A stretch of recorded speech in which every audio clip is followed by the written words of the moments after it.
Come here, lad.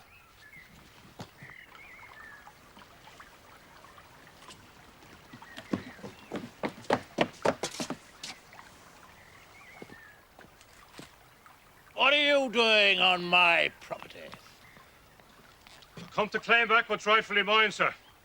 That thieving young rascal made off with some horseshoes and a bag of nails from my smithy.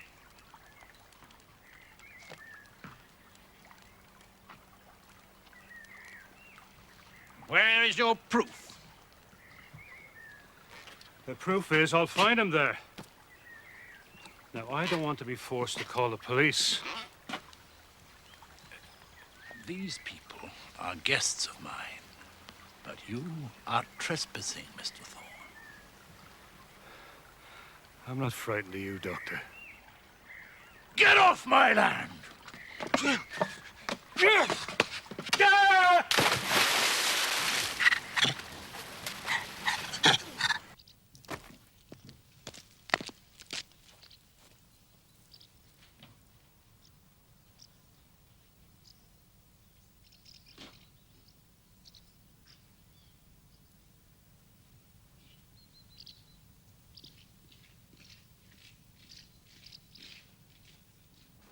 Please come back soon.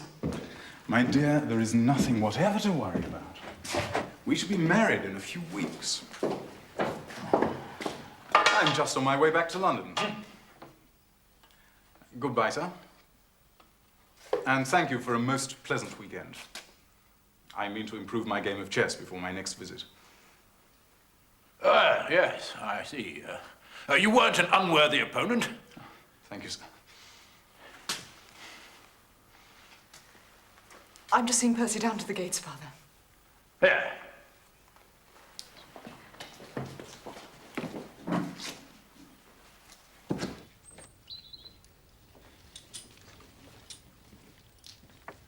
Drive on and wait for me by the gate, would you? Walk on.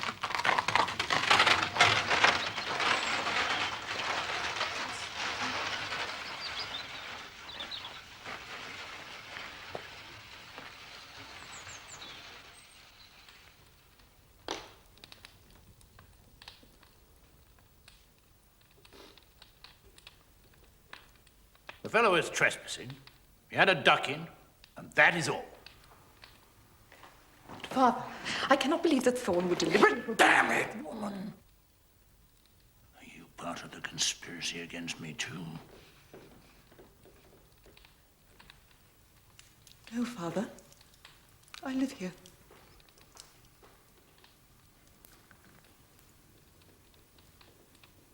But not for much longer, eh? Once you marry that fellow Armitage.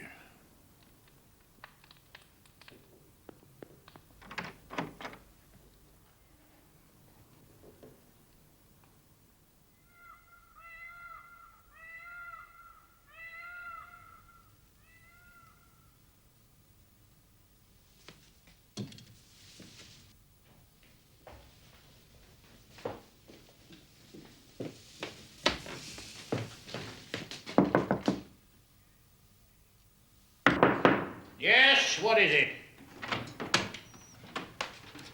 Father, what has happened to my room? The builder's found a fault in the structure.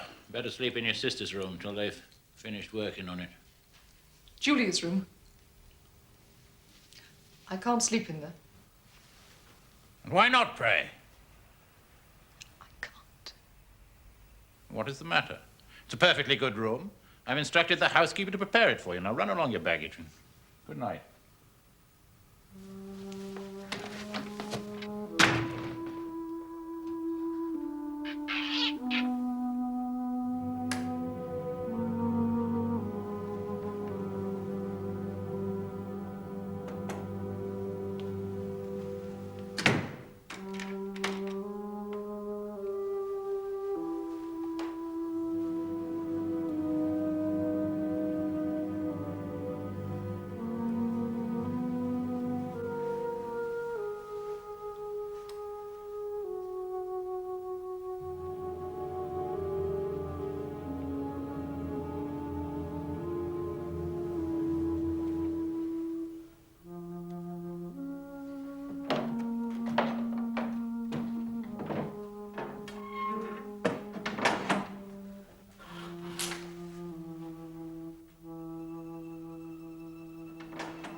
young beauty.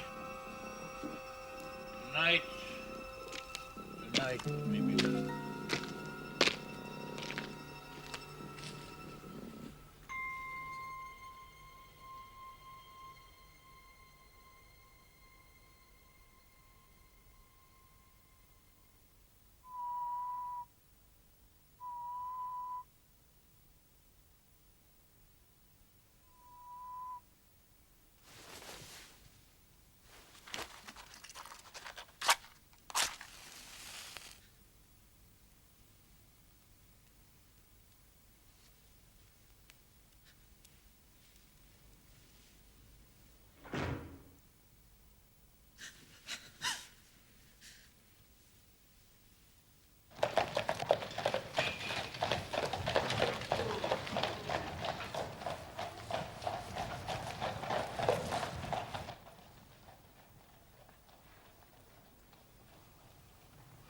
I'm very sorry, Watson.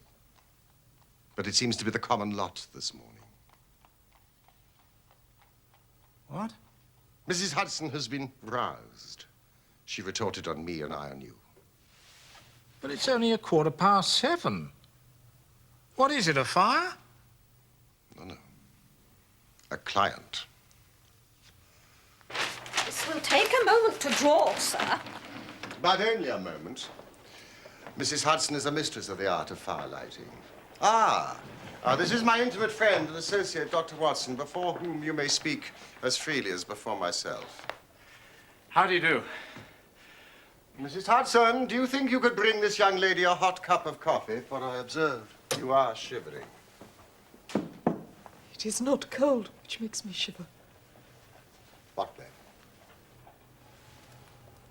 It is fear, Mr. Holmes. It is terror. No, you must not fear. We shall set matters right, have no doubt. You have come by train, I see, this morning. You know me, then? No, but I observe the second half of a return ticket in the palm of your left glove.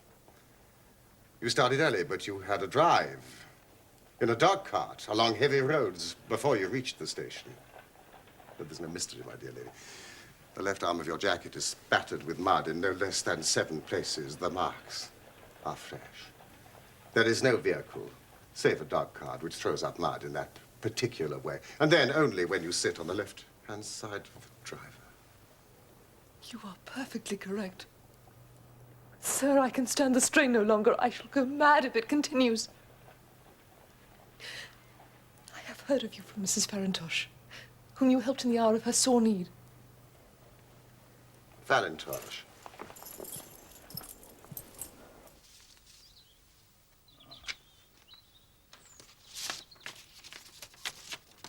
My dear Helen, it is difficult for me to advise you since you present so few facts, but I know you to be a sensible girl not prone to hysterics. As one of your poor dear mother's oldest friends, I can only suggest that if your fears persist, you should contact Mr. Sherlock Holmes at 221B, Baker Street. Farintosh, oh yes, I do remember the case. It concerned an opal tiara. I think it was before your time, Watson. Thank you, Mrs. Hudson. Sir, do you not think you could help me too? At present it is out of my power to reward you, but in a few weeks I shall be married with control of my own income. I shall be happy to devote the same care to your case as to that of your friend. As for reward, my profession is its own reward. But you are at liberty to defray whatever expenses I may be put to at the time which suits you best. And now, I beg you, lay everything before us which may help us form an opinion upon this matter. My name is Helen Stoner. I live with my stepfather, Dr. Grimsby Roylott, who is the last survivor of one of the oldest Saxon families in England. The Roylotts of Stoke Moran, the name is familiar to me. He is a doctor by profession, a skilled one. For some years he had a large and flourishing practice in India, in Calcutta. Ah. Dr. Watson has also practiced medicine in India. Yes.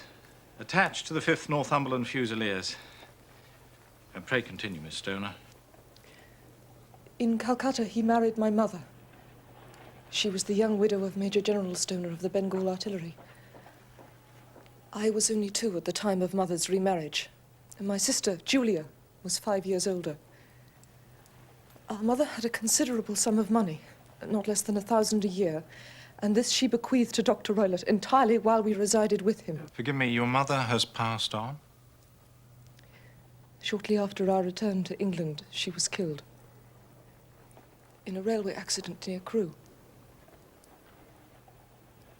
My stepfather then abandoned his attempts to establish himself in practice in London and took us to live in his ancestral home at Stoke Moran. But the money your mother left you was enough for all your wants, so that was no obstacle to your happiness. A terrible change came over my stepfather. Instead of making friends and exchanging visits with our neighbours, who at first were overjoyed to see a Roylott back in the family seat, he shut himself up in the house and indulged in ferocious quarrels.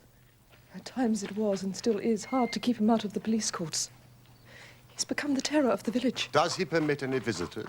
None, save my fiancée and some wandering gypsies. Gypsies? Vagabonds, whom he has given leave to encamp on his land. Sometimes he goes away with them for days at a time. You can imagine from what I'm saying that my poor sister Julia and I had no great pleasure in our lives. No servant would stay long, so we did all the work of the house. She was but 30 when I lost her. But already her hair had begun to whiten, even as mine has. Your sister's dead? Just 2 years ago. It is of that I wish to talk to you. Oh, yes, yes. Oh, no, This? please. What? Living the life we did, we were little likely to see anyone of our own age and position. But we were occasionally allowed short visits. 2 years ago, Julia met a half-pay major of Marines to whom she became engaged. Your stepfather approved of the match? He raised no objection at all. But a fortnight before the wedding, the terrible event occurred which deprived me of my only companion. Pray, be precise as to details. It is easy. Every event of that night is seared into my memory. It was late, about 11. Julia had come into my room.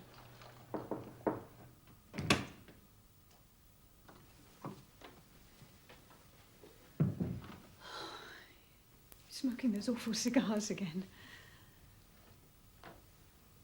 Perhaps you should have this room until the wedding.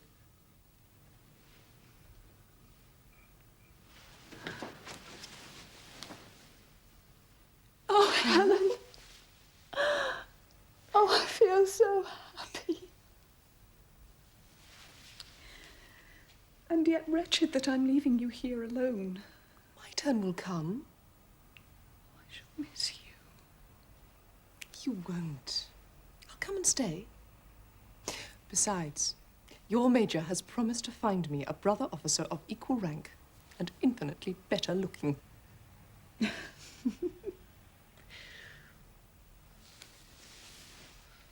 darling, what is the matter? Helen, have you ever heard anyone whistle in the dead of night? I suppose you couldn't possibly whistle yourself in your sleep. Certainly not. Why? The last few nights, always about 3 in the morning, I've been woken by a low, clear whistle. I can't tell where it's coming from. I thought you might have heard it. I sleep more heavily than you. It was probably those wretched gypsies. Well, never mind.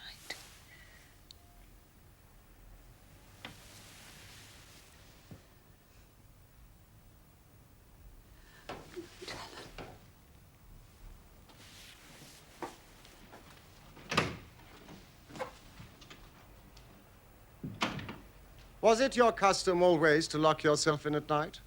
Always. My stepfather has a passion for Indian animals. A leopard and a baboon wander freely over the grounds. Julia and I had no feelings of security unless our doors and windows were locked. I couldn't sleep. I had a vague feeling of misfortune.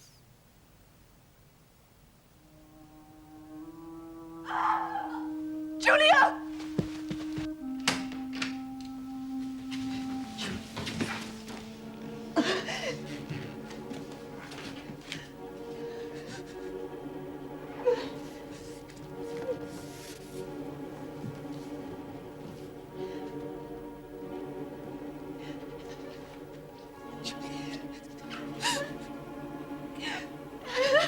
Please help me.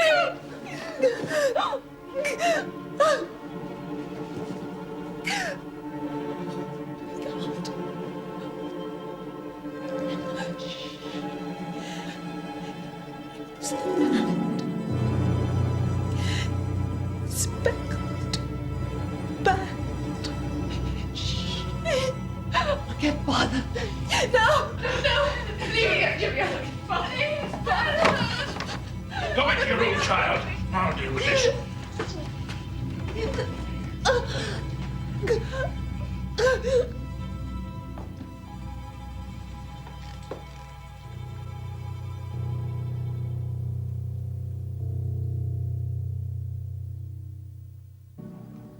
I am sorry, gentlemen. My sister and I were very close. Yes, indeed. What an awful experience.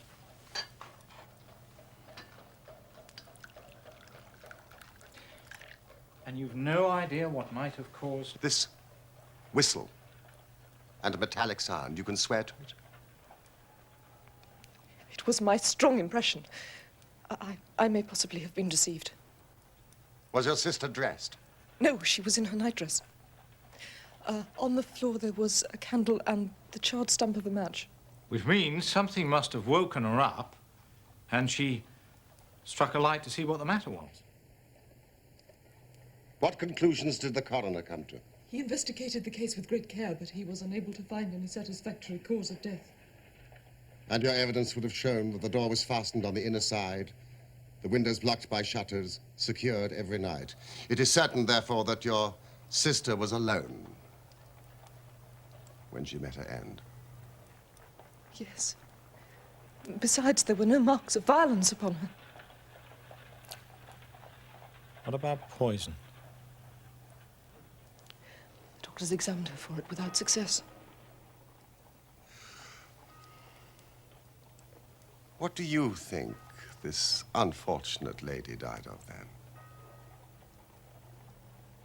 It's my belief that she died of pure fear and nervous shock. Though what it was which frightened her, I cannot imagine. What do you gather from the allusion to a band, a speckled band? Delirium. Or some band of people. The gypsies at the plantation, the spotted handkerchiefs they wear around their necks. These are very deep waters. What happened after your sister's death? My life was lonelier than ever. Until a month ago, when a dear friend of mine, whom I've known for many years, did me the honor to ask for my hand in marriage. His name is Mr. Percy Armitage. And you are to be married within a few weeks. So what prompted you to come here when your life seemed set so fair? Yesterday, some repairs were started and my bedroom wall was pierced, so that last night I was forced to move into the chamber in which Julia died, to sleep in the very bed in which she slept. Imagine my terror when I was awoken by the same low whistle which had been the herald of her own death. You lit a lamp. Yes, but nothing was to be seen. I was too shaken to sleep. I dressed and slipped out of the house. I got a dog cart at the Crown Inn and came to London with the one object of asking your advice. You did wisely.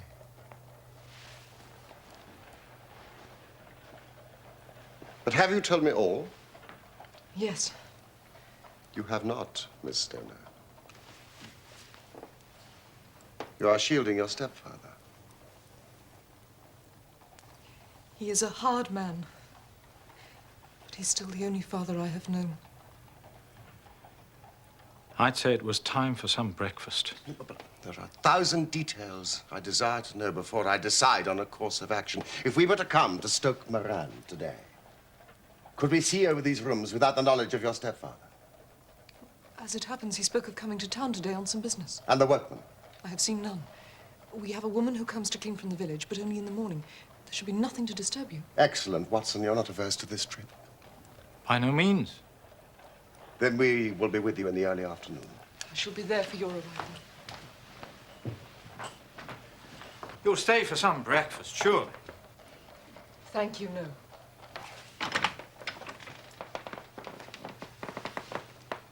My heart is lightened already.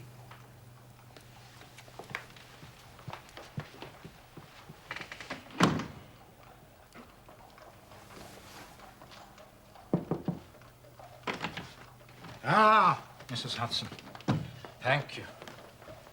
But when you combine the ideas of whistles at night, the presence of a band of gypsies on intimate terms with the doctor, the dying allusion to a speckled band, well, there's good ground to believe that the mystery may be cleared along those lines.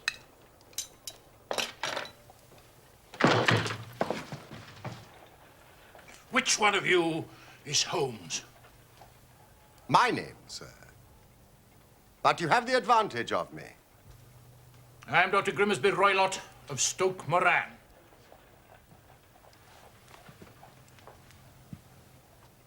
Indeed, Doctor. Please, take a seat. I shall do nothing of the kind. I know that my stepdaughter has been here this morning. What has she been saying to you?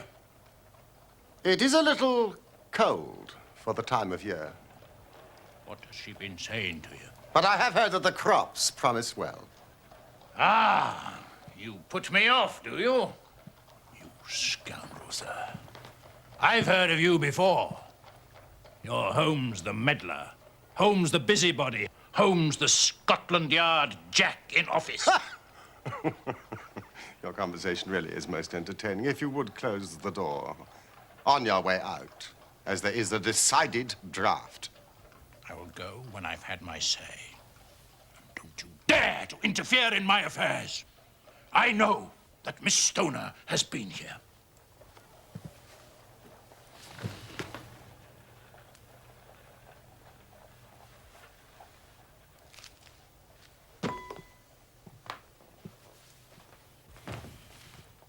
I am a dangerous man to fall foul of.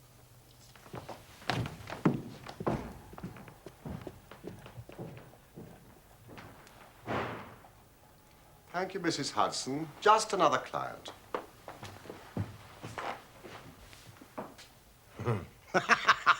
What a very amiable person. I may not be quite so bulky, but...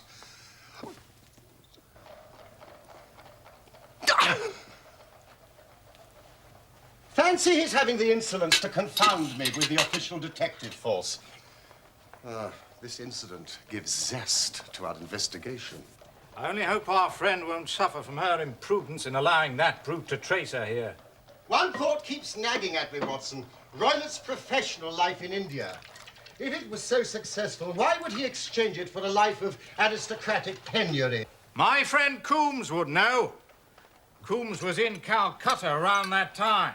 Find your friend Coombs and see what you can get from him. I shall walk down to Doctor's Commons, where I hope to get some data which may help us in this matter. Let us meet again at 1, under the clock at Waterloo Station. That is, if you've finished your breakfast by then. Oh, and your revolver. I would be obliged if you would slip it into your pocket. Neely number 2 is an excellent argument against gentlemen who can twist steel pokers into knots. That and your toothbrush are, I think, all we need. I've seen the will of the deceased wife. Her annual income at the time of her death was a little short of £1,100. But due to the fall in agricultural prices, it is now no more than £750. Each girl, in case of marriage, could claim £250. So if both girls had married, our beauty, Grimsby Roylott, would have had a mere pittance. And even one marriage would ruin him. He had the strongest possible motive. Oh, did you manage to find Coombs? Yes, I did. He proved rather hard to locate, but I finally managed to get him through Swanson at Bars.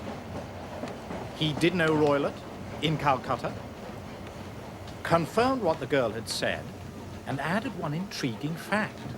Now, it seems that a series of robberies had been perpetrated in his house, and suspicion fell on his native butler. Roylott promptly seized the man, and in a fit of anger beat the poor fella to death. Narrowly escaped a capital sentence, but suffered a long term of imprisonment and returned to this country a morose and disappointed man. Ah, Watson. It's a wicked world. And when a clever man turns his brain to crime, it's the worst of all.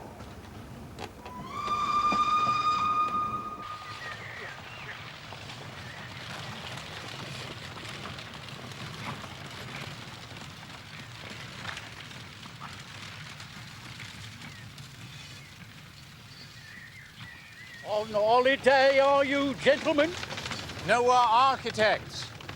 Taking a look at some of the local houses. Ah, that's why I wanted Stoke Moran. I didn't think it was for social reasons. You'll be doing business with Dr. Roylott, then? Yes, I believe that was the name. If you don't mind a word of warning, you want to take care with him, sir. There are some round these parts say he's not right in the head. Really? Only yesterday, Mr. Thorne, the blacksmith, had a most nasty experience with the doctor because of those thieving gypsies who were camped in the grounds. Oh, yes, we've heard about the gypsies and the leopard.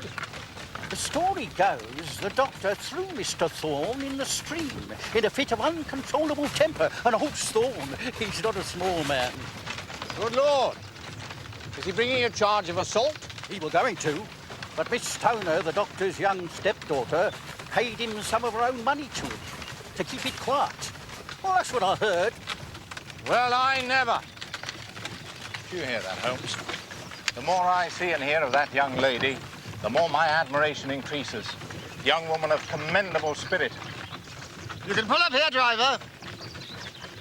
Who do you mean, dear fellow? Well, Miss Stoner, of course. Most admirable. Ah, Miss Stoner. We went yesterday.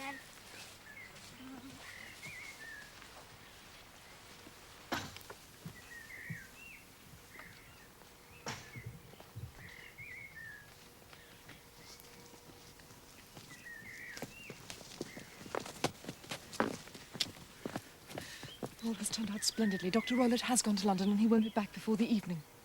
But we have already had the pleasure of Dr. Roylott's acquaintance.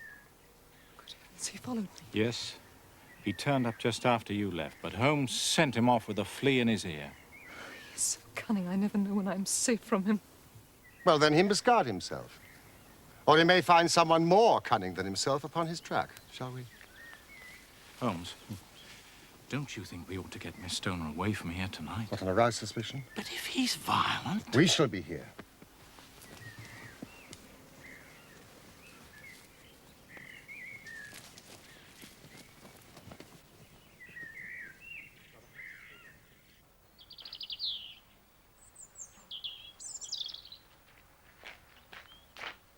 So, this is Dr. Roylott's room, this formerly your sister's, and this your room? Yes, but I'm now sleeping in this one. Ah, pending the alterations. Miss Stoner, may I ask something? That's unusual, isn't it? Bedrooms on the ground floor? The bedrooms were moved downstairs when so much of the house fell into decay. Oh, yes, of course. How sad. There seems little need for repairs to this end of the house. There are none. I believe it was an excuse to move me from my room. Ah, that is suggestive. Now, Miss Stoner, would you be so kind as to go into the room in which you are now sleeping and bolt the shutters.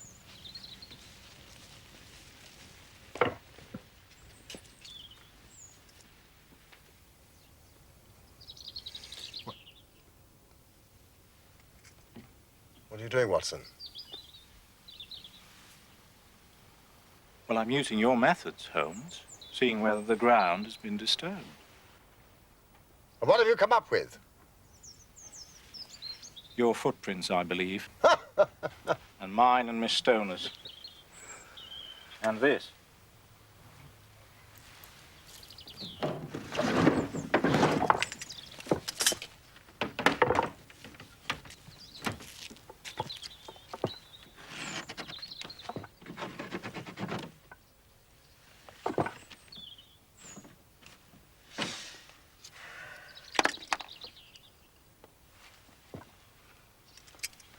No one could pass these if they were bolted.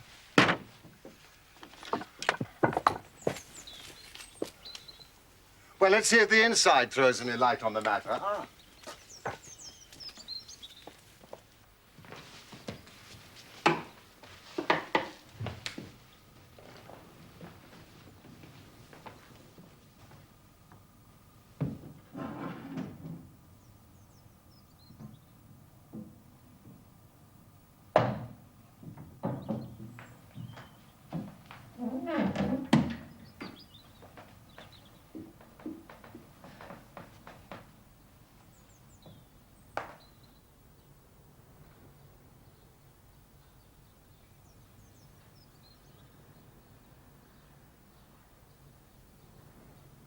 Where does that bell communicate with? It goes to the housekeeper's room. It looks newer than the other things. Yes, it was only put there a couple of years ago. Ah, your sister asked for it. I never heard of her using it. We used to get what we wanted for ourselves. Indeed. You will excuse me while I satisfy myself as to this floor.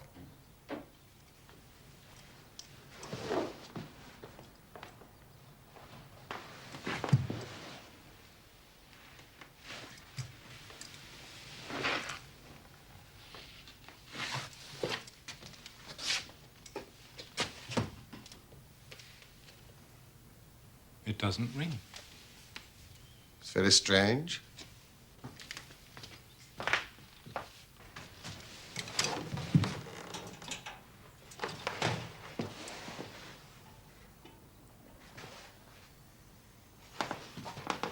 A ventilator into another room. You mean when it might have communicated with the outside air? That is also quite modern. Indeed. Miss Stoner, with your permission, we will now carry our research to Dr. Royler's chamber.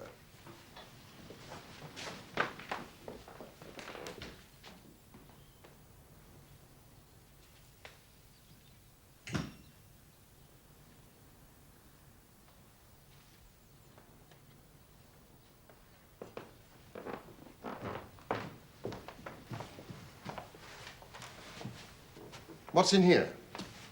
My stepfather's business papers. Ah, you've seen inside it, then?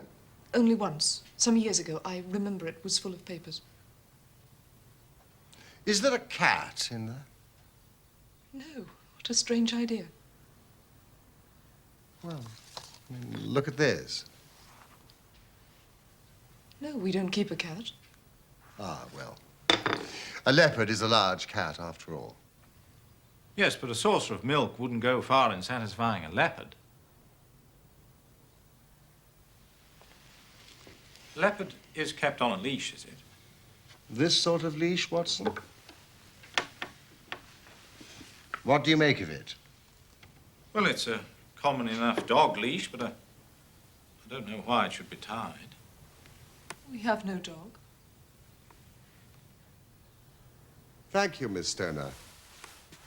I have seen enough.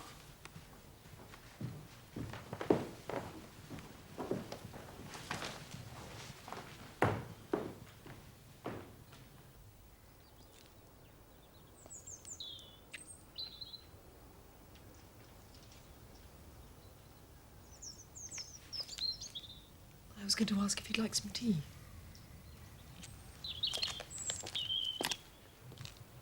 Miss Stoner, It is very essential that you absolutely follow my advice in every respect. Your life may depend on it. I assure you that I'm in your hands. Now, in the first place, on the way here, we passed a small cottage. The shell house? Would the windows of your sister's room be visible from there? Yes. You are sure? Yes. Then we shall make it our base. Some refreshment. Oh, we shall have dined, shan't we, Holmes? Is there a village inn? The Crown. Oh, good. Thank you all the same.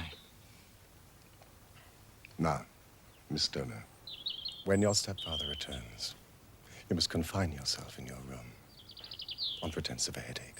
Then, when you hear your stepfather retire for the night, you must go to the windows, undo the hasp, open the shutters, and leave your lamp on the windowsill as a signal to us. Then withdraw with anything you may want for the night to your old room. I've no doubt that in spite of the repairs, you could manage there for one night. Yes, of course. And now we must leave. If Dr. Roylott should return and find us here, our journey would be in vain. I believe, Mr. Holmes, that you've already made up your mind. For pity's sake, tell me the cause of my sister's death. Be brave. If you do as I have told you, rest assured we shall soon drive away the dangers that threaten you.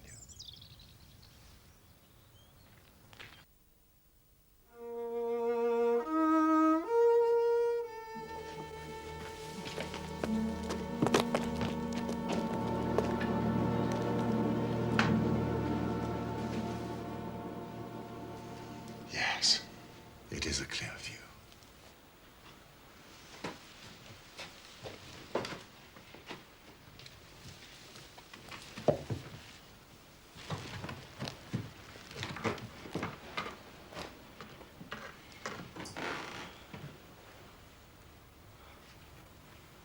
You expecting this to take all night, Holmes?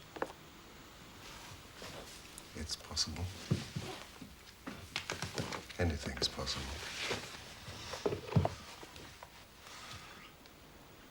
When a doctor goes wrong, he's the first of criminals. He has nerve. He has knowledge. Palmer and Pritchard were among the heads of their profession. This man strikes even deeper. I really have some scruples taking you tonight. There's a distinct element of danger. If I can be of assistance. It's very kind of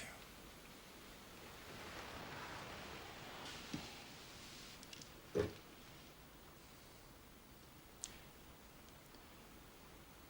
You evidently saw more in those rooms than was visible to me, Holmes.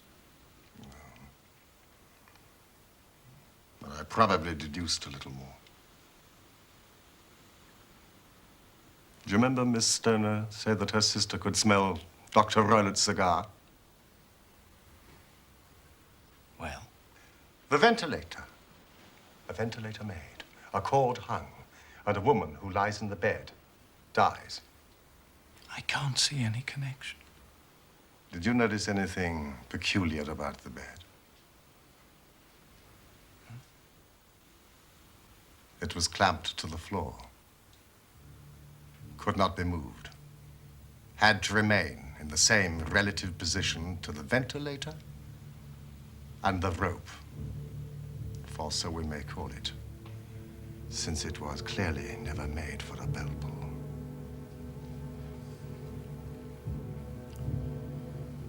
I begin to see dimly what you're driving at. We're only just in time to prevent some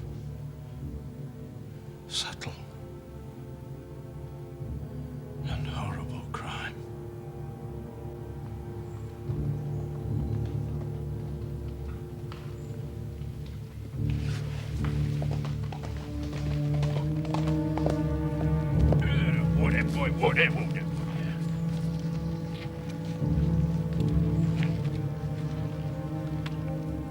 Have a look at that. Yeah. Good night.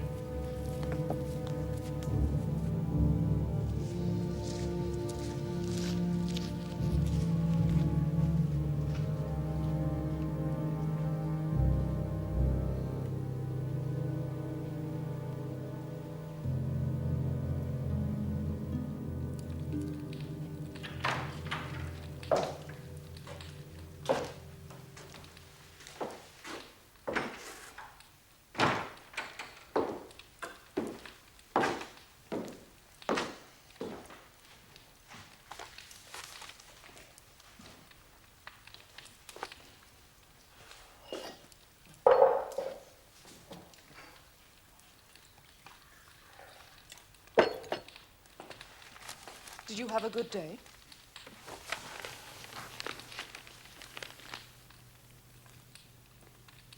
Not without interest.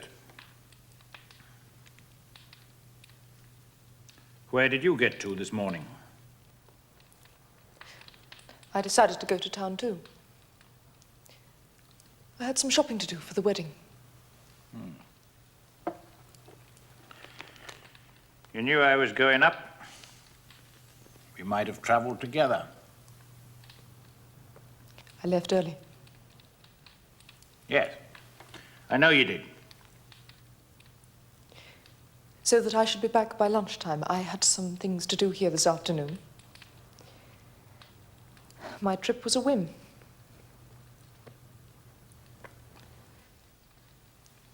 You always were a good little liar.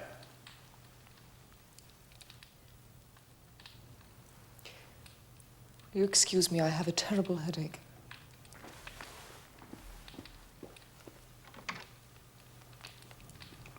Holmes the meddler. Holmes the busybody. Holmes the Scotland Yard Jack in office.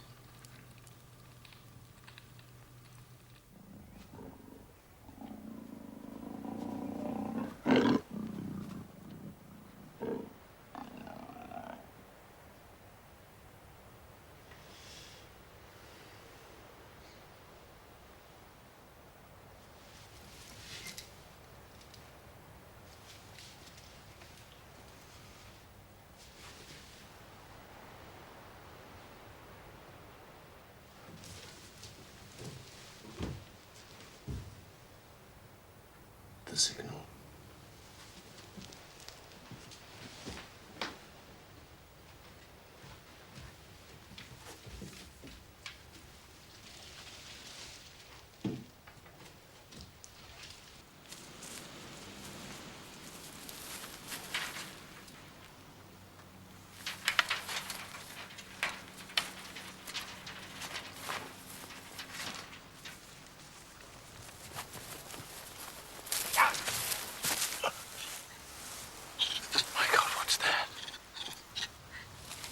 It's the baboon.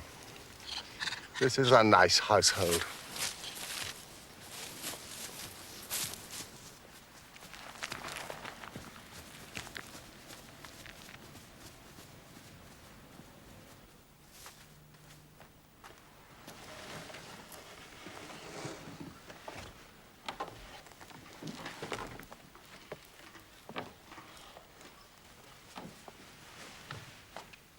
We must sit without light.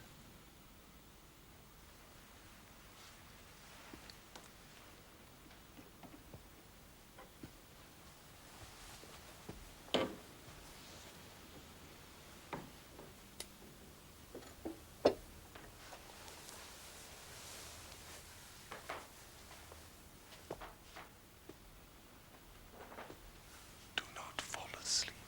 Your very life may depend on it.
You see it, Watson? You see it?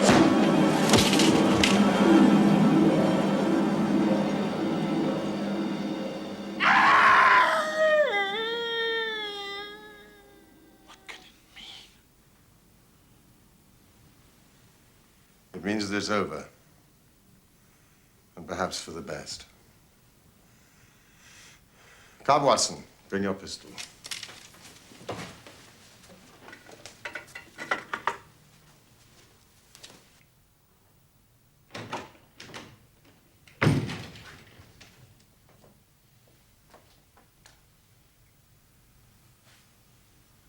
It's the band. The Speckled band. It is a swamp adder. The deadliest snake in India. He has died within seconds of being bitten.